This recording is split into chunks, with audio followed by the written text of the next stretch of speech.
আসসালামু আলাইকুম রহমতুল্লাহি বারকাতু। আমি doctor Kamal Hossain, consultant homeopathic medicine. আজকে আমার এক বোন একটা প্রশ্ন করেছেন যে আমার ডিম ফুটে না, অনেকগুলো ইঞ্জেকশন দিলাম, এত টাকা খরচ করলাম, তারপরেও ডিমগুলো ফুটছে না। এটা চিন্তার বিষয়, কি করা যায়?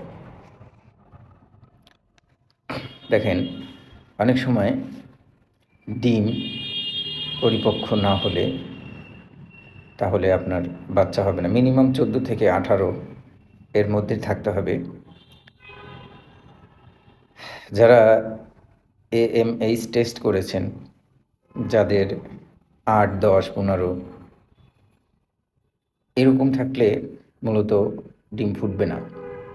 ডিম ফুটতে হলে মিনিমাম 14 থেকে 18 বা 19 এর মধ্যে থাকলে ডিম ফুটবে এবং কনসেপ্ট করবেন। এটা কেন হয়?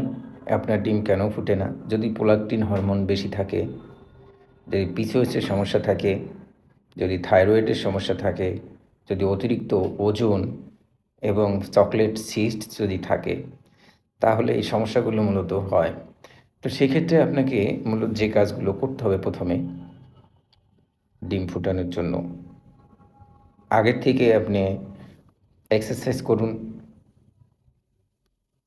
7 থেকে 8 ঘন্টা ঘুমান, 7-8 গ্লাস পানি খান রেগুলার। আমি বলবো যে আমাদের মা বোনদের প্রধান সমস্যা হচ্ছে তারা নিয়মিত ঠিকমতো ঘুমায় না। এই ঘুমের কারণে এই ধরনের সমস্যা সবচেয়ে বেশি হয়। বেবি কনসেপ্ট করে না, বাচ্চা হচ্ছে না, মূলত হচ্ছে এইটাই সমস্যা। আমি বলবো যে মা বোনদের সঠিক ঘুম, অন্তত এশার নামাজের পরে নামাজ কালাম পড়ে ঘুমাতে যাবেন। ভোরবেলা ফজরের নামাজ পড়েন, ফজরের নামাজ পড়ে হালকা পাতলা কিছু খেয়ে অবশ্যই এক্সারসাইজে চলে যান। মিনিমাম 30 থেকে 40 মিনিট হাঁটাচলা করেন।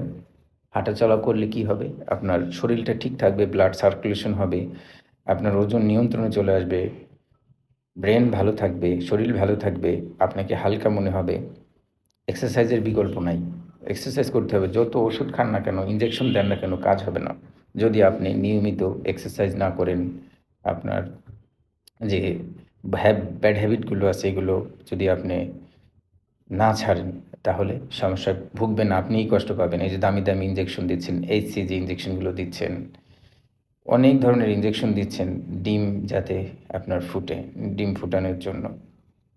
তাই বলবো যে হোমিওপ্যাথিক ওষুধ খেতে পারেন। হোমিওপ্যাথিতে খুব ভালো ভালো মেডিসিন রয়েছে, যে মেডিসিনগুলো খেলে আপনার ডিম পরিপক্ক হবে, ডিম কম থাকলে ডিম উৎপাদন হবে, ডিম ফুটবে। যাই হোক, অনেক কথা বলে ফেললাম। কথার মাঝে ভুল ত্রুটি হলে ক্ষমা সুন্দর দৃষ্টিতে দেখবেন। নিয়মিত নামাজ আদায় করবেন। আসসালামু আলাইকুম রহমতুল্লাহি বারকাতু।